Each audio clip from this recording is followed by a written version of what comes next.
नमस्कार, मैं राजेश कुमार चौधरी आप सभी को आज संचारी रोग के बारे में मैं बताना चाहता हूँ। संचारी रोग, जिसको संक्रामक रोग भी कहा जाता है, यह मुख्यतः दूषित भोजन और दूषित जल पीने से या जानवरों के संपर्क में आने से और उस ग्रसित व्यक्ति के संपर्क में आने से यह एक सामान्य व्यक्ति जो स्वस्थ व्यक्ति होता है वो उससे प्रभावित होता है और वो इससे बीमारी हो जाती है। साथियों, जैसा कि एक पूरे साल में इसकी जागरूकता 3 बार की जाती है जब मौसम परिवर्तन होता है। एक बार साल की शुरुआत में मार्च के महीने में जब मौसम चेंज होता है, उस टाइम पे बहुत से ऐसे वायरस हैं जो एक्टिव होते हैं और जो बहुत से ऐसे वायरस जो एक्टिव होते हैं वो सुप्तावस्था में चले जाते हैं। इसलिए उस टाइम पे सबसे ज़्यादा बीमार हम होते हैं, क्योंकि जब मौसम चेंज होता है तो हम अपने आप को उसके अकॉर्डिंग तय नहीं कर पाते, ना हम अपने आप को एडजस्ट कर पाते हैं। इसलिए हम उस वायरस से बच नहीं पाते हैं और वायरस हमको कहीं ना कहीं किसी न किसी तरीके से अपने प्रभाव से दूषित कर देता है। दूसरा जो है, जुलाई महीने में जब बरसात की शुरुआत होती है, उस टाइम पे बहुत से ऐसे वायरस होते हैं जो गर्मी के बहुत से ऐसे वायरस जो मर जाते हैं और बरसात के वायरस शुरू होते हैं। बहुत सारे कीड़े मकोड़े बाहर निकल करके आते हैं। जुलाई महीने में भी हम देखते हैं आसपास में हमारे आड़ोस पड़ोस में अगल बगल में बहुत सारे बरसात के पानी गड्ढों में इकट्ठा हो जाते हैं। उस पानी में बहुत सारे कीड़े मकोड़े होते हैं जो हमें नुकसान पहुंचाते हैं, जिसमें सबसे ज़्यादा मच्छर होता है। मच्छर जो होता है बीमारियों का सबसे बड़ा वाहक होता है।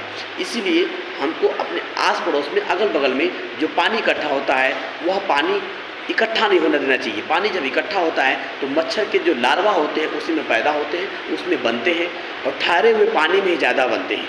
इसलिए जुलाई महीने में भी संक्रामक रोग सबसे ज़्यादा प्रभावी होता है। तीसरा होता अक्टूबर के महीने में।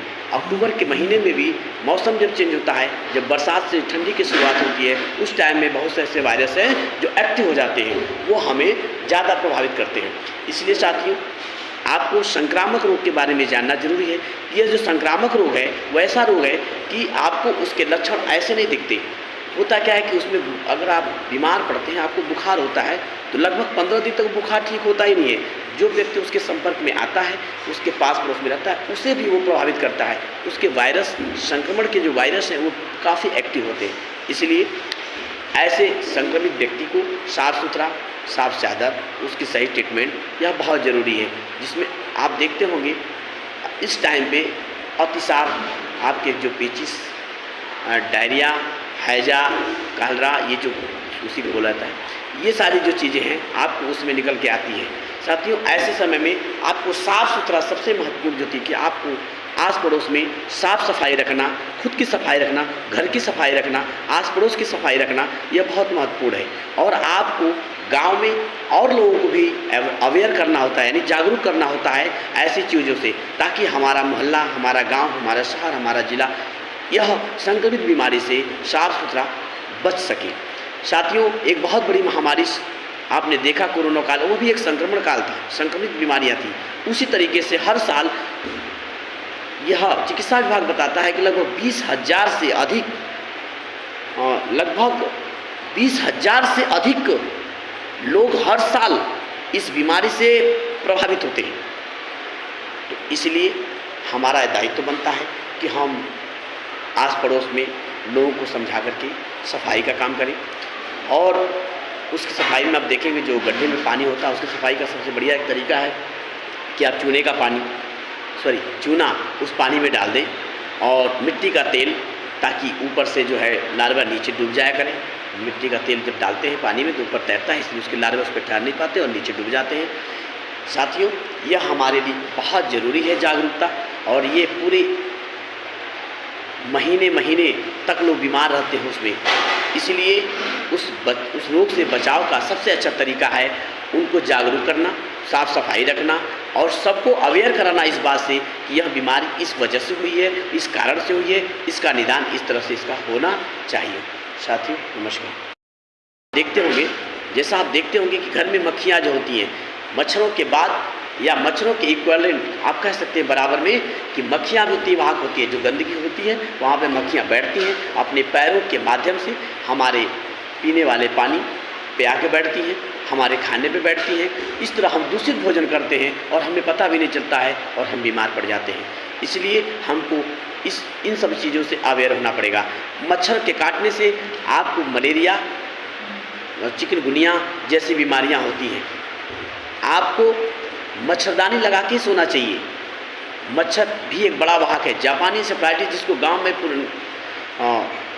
नव की बीमारी कहा जाता है, गांव में लोग उसको जापानी इंसेफ्लाइटिस को नव की बीमारी बोलते हैं। साथियों, जापानी इंसेफ्लाइटिस 15 साल तक के बच्चों को काफ़ी प्रभावित करती है। 14 से 15 साल तक के बच्चों को काफ़ी प्रभावित करती है। आप हॉस्पिटलों में जाके देख सकते हैं, जो वार्ड है जापानी इंसेफ्लाइटिस यानी जेई के, उस वार्डों में आप देखेंगे मोस्टली बच्चे जो है 12, 13, 14, 10, 12, 13, 14, 15 साल तक के ही बच्चे हैं, जो उनके मस्तिष्क में जब बुखार चढ़ जाता है तो जल्दी वो ठीक नहीं होता है।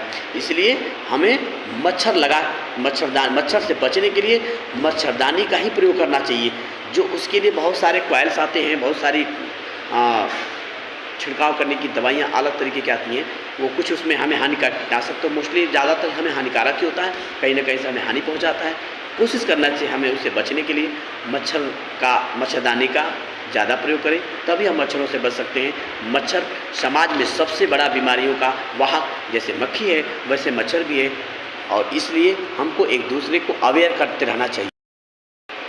रोकथाम से बचाव के लिए मैं आपको कुछ सुझाव दे सकता हूं, जो स्वास्थ्य विभाग के द्वारा भी यह सुझाव दिया जाता है, और इस सुझाव से इस रोग से बचा जा सकता है, उससे अवेयर हुआ हमें जागरूक करके इसे बचाया जा सकता है। जैसे हाथ अच्छे से धोकर ही आप खाना खाएं, किसी वस्तुओं को साझा करने से बचें, खांसते छींकते समय अपने हाथ या रुमाल मुख और नाक पर जरूर लगाएं। पशुओं की देखभाल में अपने को सावधान रखें, आसपास गंदगी ना होने दें, शुद्ध पानी एवं ताज़ा भोजन का सेवन करें। मच्छरों से बचने के लिए आसपास गंदा पानी इकट्ठा ना होने दें तथा साफ सफाई करते समय मच्छरदानी का प्रयोग करें, तभी आप मलेरिया और डेंगू जैसे घातक बीमारियों से बच सकते हैं। नियमित टीकाकरण की जो बात होती है, टीकाकरण जो लगता है, टीकाकरण अवश्य कराएं, और टीकाकरण में कभी भी अपने आप को उससे बचाना नहीं चाहिए। टीकाकरण सरकार की एक ऐसी योजना होती है जिसमें आपको बचाया जा सकता है, और अच्छी तरह बचाया जा सकता है, जिसमें कभी कभी आप लापरवाही कर जाते हैं या साफ़ सफाई नहीं कर पाते हैं, इसलिए टीकाकरण किया जाता है और उस टीकाकरण से आपको बचाया जाता है। यह कुछ आपको अवेयर किया गया। आप ऐसे और भी बहुत सारी चीज़ें हैं जिससे आप जानते हैं, जैसे कि गांव सुअरबाड़ा जो होता है, गांव से बहुत दूर बनाना चाहिए, वो बहुत पास इलाके में ना हो, जहाँ पे बहुत ज़्यादा मास में लोग रहते हैं वहाँ ना हो, और पोखरे वोखरे जो होते हैं मच्छर वहाँ भी होते हैं, तो इसलिए मछली के पोखरे भी थोड़ा सा गांव से दूर होने चाहिए। गड्ढों पे विशेष ध्यान रखें। शौचालय जाते समय आप ये जरूर ध्यान रखें कि अपने शौचालय का ही प्रयोग करें। ये बाहर जाने का आप भरसक कभी कोशिश ना करें कि हम बाहर जाएं। यह आपको मेरे तरफ से एक छोटी सी जानकारी हमने शेयर किया। साथियों, मैं चाहता हूं कि आप हमारे चैनल को सब्सक्राइब करेंगे, लाइक करेंगे, शेयर करेंगे। ऐसे हम बहुत सारे जागरूकता अभियान को लेकर के आते रहेंगे।